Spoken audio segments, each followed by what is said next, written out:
ମୁଁ ଭାତ ଖାଇଲି। I ate rice. ସେ ଏବେ ଆସିଲା। He came now. ସେ ସ୍କୁଲ ଗଲା। She went to school. ସେମାନେ କ୍ରିକେଟ ଖେଳିଲେ।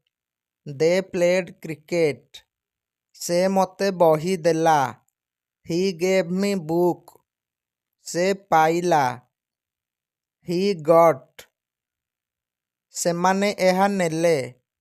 They took this. ସେ ମୋତେ କହିଲା। He told me. ତୁମେ ସେଠାକୁ ଗଲ। You went there. ଆମ୍ଭେମାନେ ଏହା କଲୁ। We did it. ସେମାନେ ଟଙ୍କା ରଖିଲେ। They kept money. ସେ ବଜାର ଗଲା। He went to market.